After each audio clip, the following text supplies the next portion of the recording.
The structure of neurons reflects their function. One part of the cell receives incoming signals.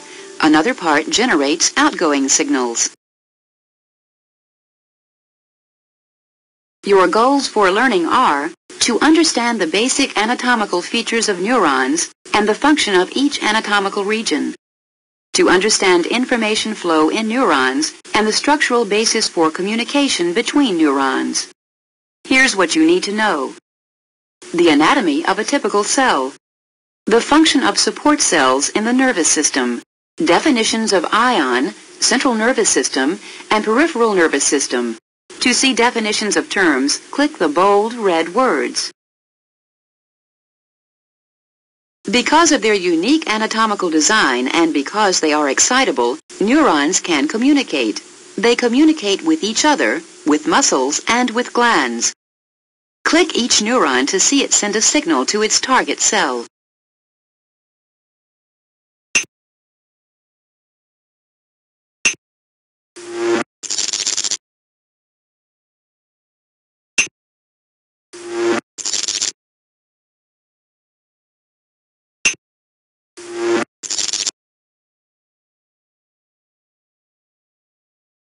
Neurons come in many different shapes and sizes. In this module, we will examine the most common central nervous system neuron, the multipolar neuron.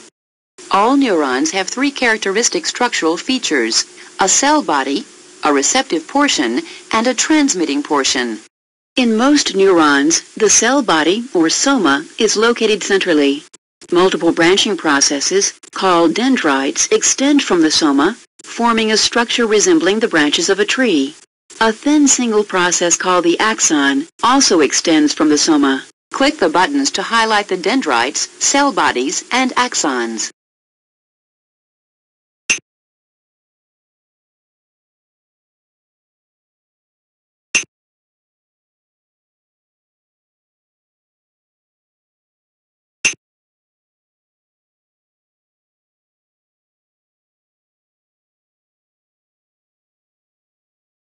Let's examine the structural features of a typical neuron to see how they are related to function.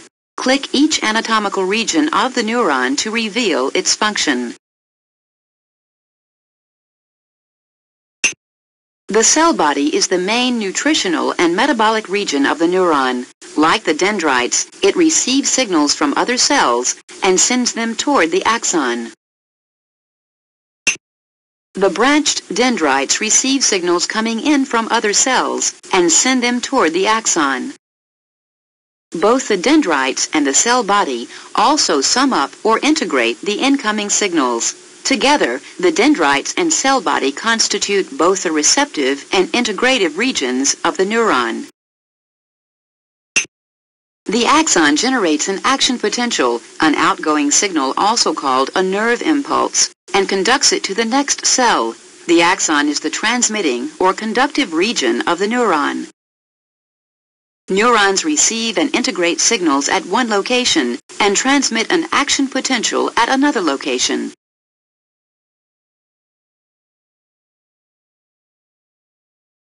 Information flow in neurons is directional.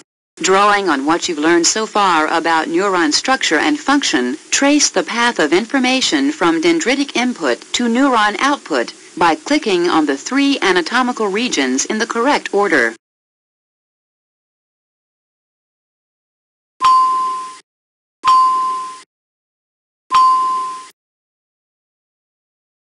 The incoming signals are integrated, and if the summed signal is large enough, an outgoing signal, or action potential, is generated.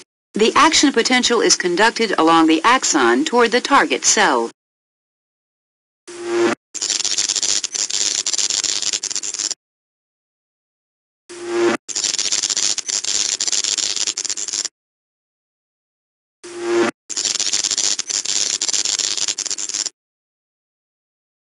The dendrites and cell body provide a large surface area for communication with other neurons. Signals from other neurons are received at synapses, the junctions between neurons. Click a small neuron to see signals sent from one neuron to another at a synapse.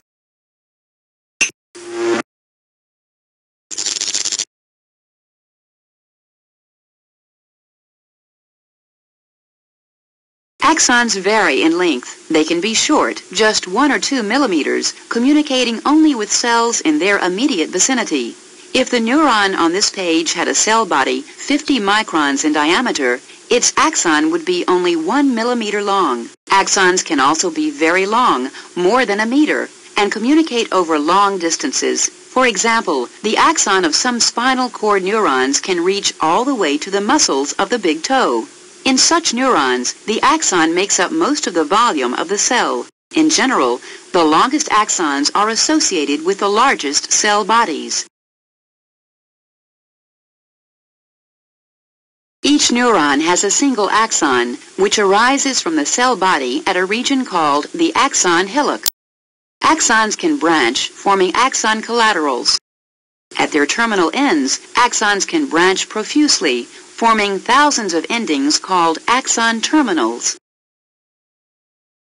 The action potential, or outgoing signal, is generated at the axon hillock and conducted along the axon to the axon terminals. Click the axon hillock to see the action potential.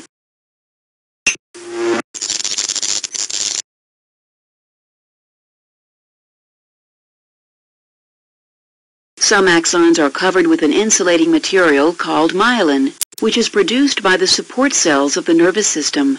To illustrate the formation of the myelin sheath, we will look at how the Schwann cells, support cells within the peripheral nervous system, produce myelin.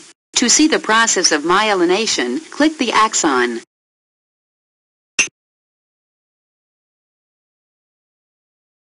As a Schwann cell wraps around and around the axon in the process of myelination, its cytoplasm is squeezed out.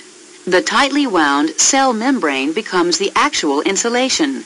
To see the process of myelination again, click the Schwann cell.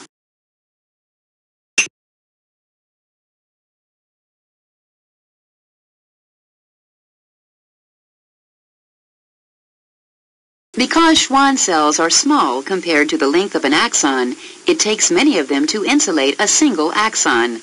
Neighboring Schwann cells do not touch each other, so there are gaps in the myelin sheath where the axon membrane is exposed to the extracellular space. These gaps, called the nodes of Ranvier, are essential for conduction of the action potential. We'll learn about this type of conduction in the action potential section of this module. Click the axon to see an action potential conducted along a myelinated axon.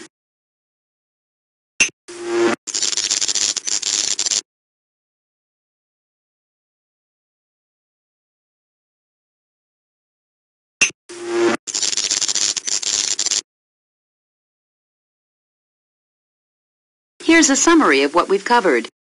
Neurons have receptive and integrative regions, the dendrites and cell body, which receive and integrate incoming signals. Neurons also have a conductive region, the axon, which generates and transmits an outgoing signal. Axons vary in length from 1 or 2 millimeters to more than 1 meter. Some axons are insulated with myelin.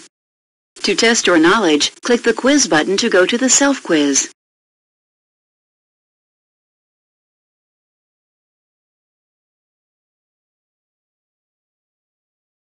To access cross-references for this topic in your Benjamin Cummings textbook, click here.